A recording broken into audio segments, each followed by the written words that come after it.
AMH ರಿಪೋರ್ಟ್ನಲ್ಲಿ value ತುಂಬ ಕಡಿಮೆ ಇದೆ ಅಂತ ನಿಮ್ಮ ಡಾಕ್ಟರ್ ಹೇಳಿದ್ದಾರಾ? ಇದು ಕೇಳಿಬಿಟ್ಟು ನಿಮಗೆ ತುಂಬ ಶಾಕ್ ಆಗಿದೆಯಾ? ಬನ್ನಿ ಇವತ್ತು ಅದರ ಬಗ್ಗೆ ಮಾತಾಡೋಣ. ನಮಸ್ಕಾರ, ನಾನು doctor Sneha Shetty, clinical director, chief fertility specialist, laparoscopic surgeon ಮತ್ತು ಗೈನಕಾಲಜಿಸ್ಟ್, ವ್ರಿಕ್ಷ್ ಫರ್ಟಿಲಿಟಿ ಬೆಂಗಳೂರು ಇಂದ. AMH ಟೆಸ್ಟ್ ವ್ಯಾಲ್ಯೂ ಇಂದ ನಮಗೆ ನಮ್ಮ ಬಾಡಿನಲ್ಲಿ ಇನ್ನೂ ಎಷ್ಟು ಎಗ್ಸ್ ರಿಸರ್ವ್ನಲ್ಲಿ ಇದೆ ಅಂತ ಗೊತ್ತಾಗುತ್ತೆ.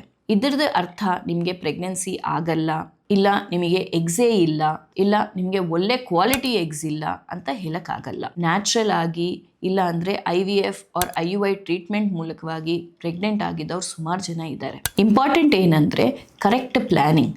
ಈ ಪ್ಲ್ಯಾನಿಂಗ್ ನಾವು ಟ್ರೀಟ್ಮೆಂಟ್ ಕೊಡಬೇಕಾ, ಇಲ್ಲ ಸಪ್ಲಿಮೆಂಟ್ಸ್ ಕೊಡಬೇಕಾ, ಇಲ್ಲ ನಾವು ಯಾವ ಟ್ರೀಟ್ಮೆಂಟ್ ಕೊಡಬೇಕು ಅನ್ನೋದು ಡಿಸೈಡ್ ಮಾಡ್ಕೊಳ್ಳೋದು ಹೇಗೆ?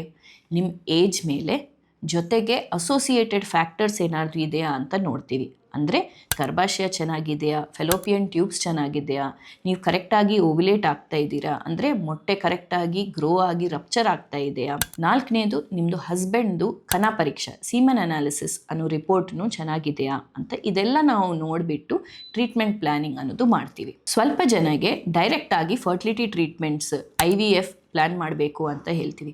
ಈ IVFನಲ್ಲಿ ಇಫ್ ಇನ್ ಕೇಸ್ ಒಳ್ಳೆ ಕ್ವಾಲಿಟಿ ಮೊಟ್ಟೆ ಸಿಕ್ತು, ಅದು ಕಣ ಹಾಕಿದ್ದಾದಮೇಲೆ ಒಳ್ಳೆ ಸೂಪರಾಗಿ ಎಂಬ್ರಿಯೋ ಫಾರ್ಮ್ ಆಗಿದೆ ಅಂದರೆ ಆ ಎಂಬ್ರಿಯೋನ ನಾವು ಟ್ರಾನ್ಸ್ಫರ್ ಮಾಡಿ ಗರ್ಭಾಶಯನಲ್ಲಿ ಇಟ್ಬಿಟ್ಟು ಹೆಲ್ದಿ ಪ್ರೆಗ್ನೆನ್ಸಿ ಆಗೋಕ್ಕೆ ಚಾನ್ಸ್ ತುಂಬ ಜಾಸ್ತಿ ಇದೆ.